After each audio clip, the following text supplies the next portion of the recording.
Three receivers right. Cooper left. Falls in the shotgun. He's back. He is lofting it for Cooper, who comes up, and he has it for a touchdown.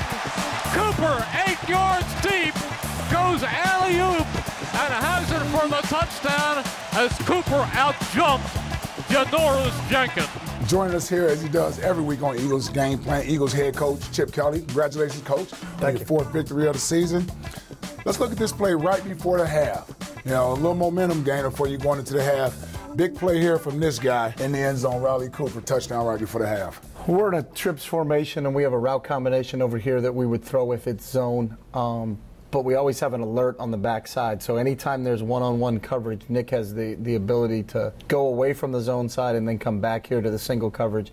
This is a matchup we thought we could exploit. Riley being 6'4", and the corner being 5'10". He does a great job with the release at the top. He saves himself some room on the sideline.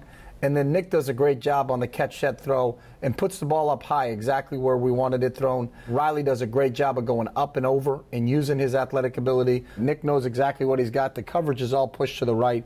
We got a one-on-one situation over there, and then someone's got to go make a play. And if you just slow that down at the top of his jump, there's a difference right there. Riley is 6'4". Janoris Jenkins, who's an outstanding corner, is 5'10". We just got a physical size matchup on the outside that we exploited. Riley went up, caught it with his hands, did a heck of a job. And it's the third time we've had a 2-minute drive. In the Colts game, it was at the end of the game to win it, and then at the end of the first half against the Redskins, at the end of the first half against these guys, we come away with points. So it was just a really well-thrown ball and a great catch by Riley.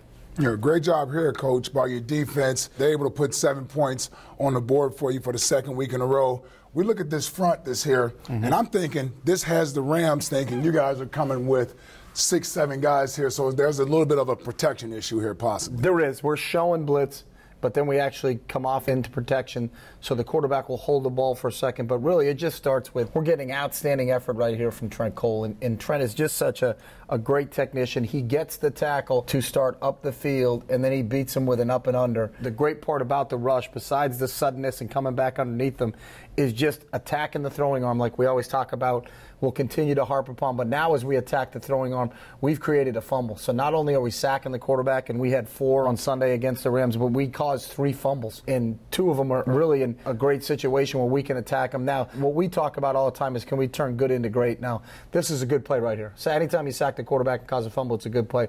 But let's turn it into a great play, and number 1, by recovering the fumble, but we also are fortunate enough where Cedric recovers this fumble, and we actually score again for the second week in a row on defense. We had an interception returned by Malcolm Jenkins the week before, but Ced does a great job of coming around. And then this is what you love. He plays the game with the right amount of passion.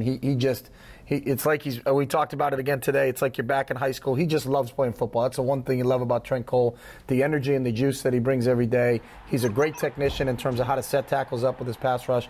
But then when he closes to the ball, that burst and speed that he has to close to the football, and then just the enthusiasm that he plays with is contagious. And I think a lot of our guys on defense are watching the tone that Trent sets for the whole group there and really playing off of him. They really are playing with a lot of energy, seem to be having a lot of fun flying around to the football. We're going to take a look at him here. This guy here, again, making another play. Love the way he set the edge here and kept the arm free before he made this play. We always talk about the 3 factors for our outside linebacker is number 1, rush the passer, number 2, set the edge, and number 3, coverage. And then you just saw us rush the passer on the play before, but you'll see him do a great job of setting the edge right here. So when you start the tape, it's a split end, 2 surface side run, and he's got to turn the ball back inside.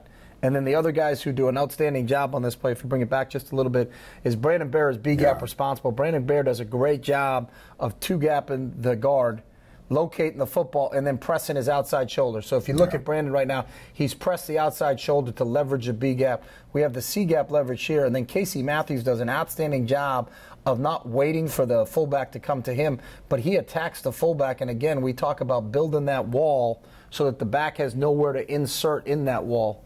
Here comes Malcolm Jenkins. Here comes D'Amico. And we had a little stunt going on this side, so Malcolm and D'Amico are filling from the inside out. Brandon has formed the wall and gets the first initial hit on the ball carrier, but then here comes BG coming in from the outside. It's a fumble. Ball's on the ground, and then here comes Cedric Thornton. Again, scoop and score. He makes the quarterback miss, and then you look at all of our guys out on the return. We just got to do a better job of locating the tight end and getting him blocked. But the one thing we talk about, this was a country fumble, so he could pick it up and he's out in the middle of the field and running. What we don't want to do is a lot of guys try to throw the ball around, lateral ball around. Yeah. Cedric does a great job of ball security. He does a good job of getting to the sideline because we always want our returns to go to the sideline. And then when he sees contact is imminent, he's going to cover it up with two hands. We did a little better job right there. We probably would have scored again on defense. And actually, we went out on the field in 2 plays offensively. Nick threw a touchdown pass to Jeremy Macklin. So 14 points directly off of how well our defense is playing. Real opportunistic right now, getting after the football. And then, seems like this is an every week thing here for your third phase of the game. My experience of being on both sides of the ball here, Coach, protection-wise, I would have called zone protection. There's an 8-man front there. It looks like there's a little bit of protection mixed up here from the Rams. They may be going man protection. Well, the Rams run a unique punt coverage system to begin with, and actually they have both gunners are on the same side. So now this wing is up on the ball, this wing is back on the ball, and the personal protector is a little bit wider than normal. So they gave a lot of different looks, and I think Coach Phipp and Matt Harper did a great job of scheming up the different looks and making sure our return team recognized it. So whenever they were in this, we made a check, and our guys did a great job with it. But it starts with Brian Brayman up front. If you remember the week before, Brian had an unbelievable push inside up against San Francisco to attract all the coverage last time. Now watch it again as he gets an initial get-off. His get-off off the ball, he ends up eating up 2 blockers. So if you let this run here for a second, Brian on the initial get-off, right here, he takes the guard and the center. So what happens here is we're 2-on-1 on the tackle. Chris Maragos does a great job of knifing to the outside shoulder of the tackle. Trey Burton again coming on the inside shoulder of the tackle. But now we freed up James Casey on the inside, so the personal protector has to make a decision who he's going to take, and he ends up looking like he's coming to Trey. So now we've got James Casey coming free on the inside. He kind of gets it with his inside arm. Great outstanding effort from Trey. We're attacking the kicker. It's the opening kick of the game. And then really here, again, we want to turn good into great. And this is what makes this guy such a great player. Yes. Most players in the National Football League are selfish and just want to get the recovery for himself.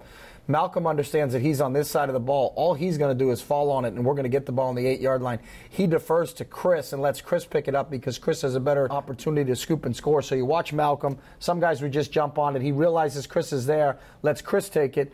And then if you go back to the beginning, the key guy on this play, we had a part of the block was Trey Burton. Watch Trey Burton come off and finish this off with an unbelievable block here to finish us off and get Chris into the end zone. That's a heck of a job. That's great. Special teams. It's the entire group. It's a bunch of guys contributing. We recognized the formation. We made the appropriate check. And then we got all of our guys into the end zone celebrating again. And it's 2 weeks in a row we've had a punt block for a touchdown. It's 2 weeks in a row we've had our defense score. And really just getting great effort on those 2 phases of the game. And it's really helped us out. And hopefully we'll continue to do that.